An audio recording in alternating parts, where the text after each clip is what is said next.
Um, Simply put, there is this is the difference between a typical wiring scheme to make something invisible and my idea of a light interface to not only produce invisibility but also its inverse relationship to the holodeck. It's a holodeck interior.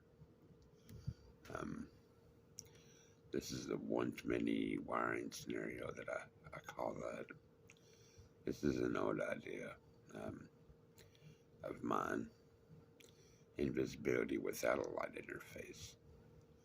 In order to have invisibility without a light interface, you would have to wire every three-dimensional picture element, every single one,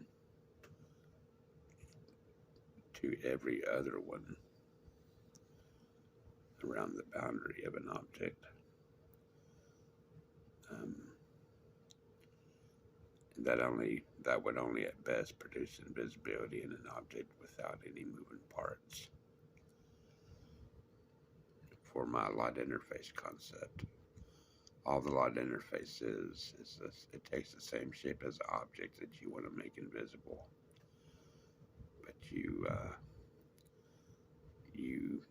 decrease the size of it to fit something in between the outer shell and the inner light interface. The light interface is a smaller cross section of a cube, a square.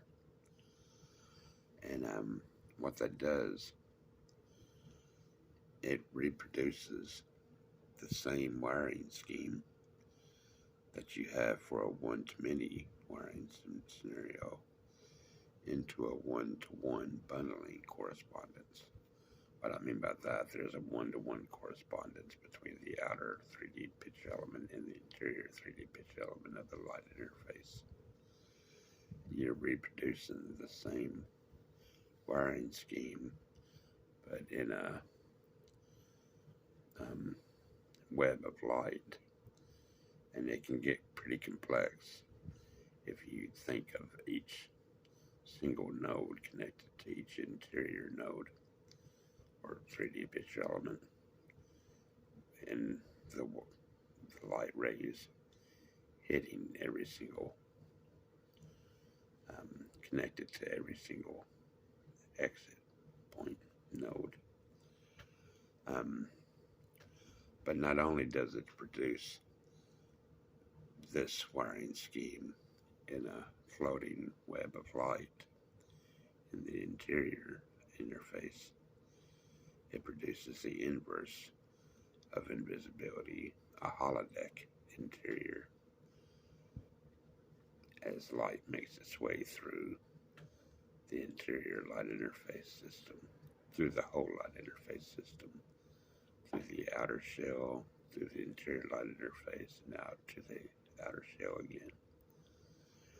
And holodeck is a byproduct of invisibility. The act of sending light through an object with my light interface idea creates a holodeck.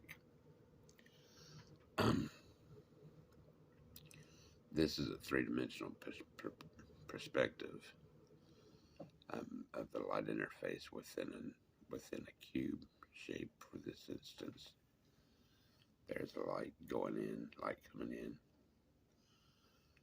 That's the light interface inside. These are the outer and inner 3D picture elements, pixels. And this is the outer surface, the wiring bundles again, or the wiring bundles, the blue lines, the wiring, and that's the light going out. And in the interior, the lit up yellow area,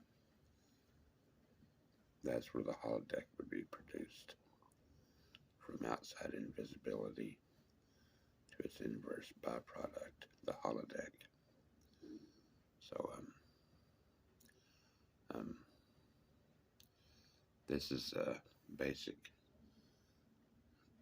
idea that makes televisual portals and dual adaptive camouflage and visibility suits with puppet light interfaces possible. The light interface. From the one-to-many wiring scenario without a light interface creates only invisibility.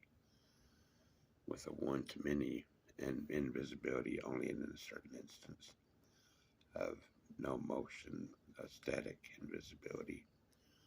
The one-to-one bundling correspondence creates not only invisibility, but invisibility in motion, such as a dual adaptive puppet light interface for an invisibility suit. And it just solves a lot of problems. And it also reproduces the wiring scenario, the wiring scheme within the light interface. And again, it's a one-to-one bundling correspondence. One-to-one between the outer shell and the inner shell of the light interface. And this is the three-dimensional perspective again. So, thanks a lot.